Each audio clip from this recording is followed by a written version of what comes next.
Assalamualaikum warahmatullahi wabarakatuh.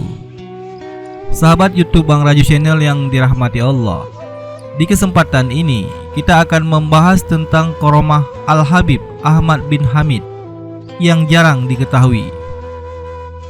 Al-Habib Ahmad bin Hamid adalah salah satu ulama besar yang berdakwah di Palembang, Sumatera Selatan. Beliau dikenal sebagai wali Allah yang karomahnya tersembunyi atau disebut wali masyhur. Dalam manakib beliau diceritakan banyak ulama dari penjuru Nusantara belajar kepada beliau. Palembang memang dikenal sebagai kota tempat bermukim dan berdakwah para habib dan ulama besar. Demikian pula makam-makam mereka yang banyak ditemui di Palembang.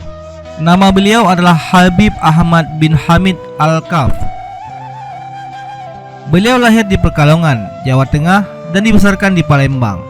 Sejak kecil, beliau diasuh oleh Habib Ahmad bin Abdullah bin Talib Al-Attas. Salah satu karomah Habib Ahmad bin Hamid Al-Kaf adalah ketika beliau menziarahi orang tua beliau, Habib Hamid Al-Kaf, Fatimah Al-Jufri, di kampung Yusrain, Ilir, Palembang. Dalam perjalanan, kebetulan turun hujan deras sekali. Hanya beberapa saat, beliau mengibaskan tangan beliau ke langit sambil berdoa. Ajaibnya, hujan pun reda. Kemudian diceritakan lagi, hampir setiap pagi buta, Habib Ahmad Al-Attas menjemput muridnya ke rumahnya untuk salat subuh berjamaah karena sangat menyayanginya, saking akrabnya. Ketika beliau main di waktu kecil, Habib Ahmad bin Hamid Al-Kaf sering berlindung di bawah jubah Habib Ahmad Al-Attas. Ketika usia 7 tahun, saat anak-anak lain duduk di kelas 1 madrasah ibtidaiyah, Habib Ahmad belajar ke Tarim, Hadramaut, Yaman bersama sepupu Habib Abdullah yang akrab dipanggil Endung. Di sana, mereka berguru kepada Habib Ali Al-Habsyi. Ada sekitar 10 tahun, beliau mengaji kepada sejumlah ulama besar di Tarim. Salah seorang guru beliau adalah Habib Ali Al-Habsyi, ulama besar penulis kitab Maulid Simtud Dural. Selama mengaji kepada Habib Ali Al-Habsyi, beliau mendapat pendidikan disiplin yang sangat keras. Misalnya, sering hanya mendapat sarapan 3 butir kurma. Selain kepada Habib Ali, beliau juga belajar tasawuf kepada Habib Alwi bin Abdullah Syahab. Sedangkan sepupu beliau, Habib Endung, belajar fikih dan ilmu nahu, saraf dan balaghah. Sepulang dari Hadramaut pada usia 17 tahun, Habib Ahmad Al-Kaf menikah dengan Syarifah Aminah binti Salim Al-Kaf. Meski usianya belum genap 20 tahun, namun beliau sudah dikenal sebagai ulama yang menjalani kehidupan zuhud dan mubalik yang membuka majelis ta'lim. Dua di antara murid beliau, yakni Habib Alwi bin Ahmad Bahsin dan Habib Syekhan Al-Gadmir, belakangan dikenal pula sebagai ulama dan mubalik. Selain di Palembang, Habib Ahmad juga berdakwah dan mengajar di beberapa daerah di Indonesia. Misalnya Madrasah Al-Khairiyah Surabaya. Salah satu murid beliau yang kemudian dikenal sebagai ulama adalah Habib Salim bin Ahmad, ulama terkemuka di Jakarta yang wafat pada tahun 1969. 4. Warisan pesan spiritual. Ketinggian ilmu dan kewalian Habib Ahmad Al-Kaf diakui oleh Habib Alwi bin Muhammad Al-Haddad, ulama besar dan wali yang bermukim di Bogor. Diceritakan, pada suatu hari seorang Habib dari Palembang, Habib Ahmad bin Zain bin Syihab, dan rekan-rekannya menjenguk Habib Alwi, mengharap berkah dan hikmahnya.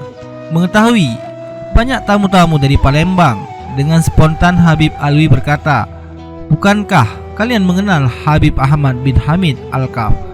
Buat apa kalian jauh-jauh datang ke sini, sedangkan di kota kalian ada wali yang makam kewaliannya tidak berbeda denganku. Saya pernah bertemu dia di dalam mimpi." Tentu saja rombongan dari Palembang tersebut kaget. Maka Habib Alwi menceritakan perihal mimpinya. Suatu hari Habib Alwi berpikir keras bagaimana cara hijrah dari Bogor untuk menghindari teror dari aparat penjajah Belanda.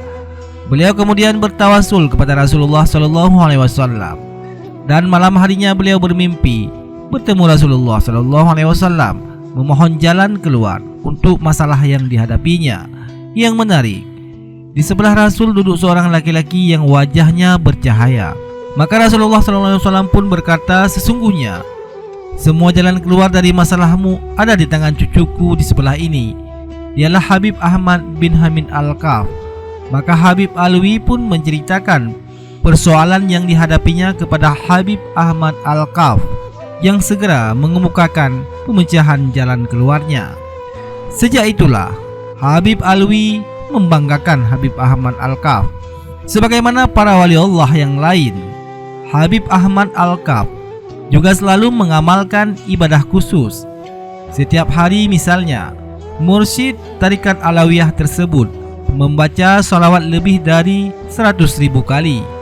Selain itu, menulis kitab tata cara menziarahi guru beliau Habib Ahmad Al-Tas. Beliau juga mewariskan pesan spiritual berisi 4 pertanyaan mengenai kemana tujuan manusia setelah meninggal. Lahirnya 4 pertanyaan itu bermula ketika Habib Ahmad Al-Kaf diajak oleh seorang anggota keluarga untuk menikmati gambus.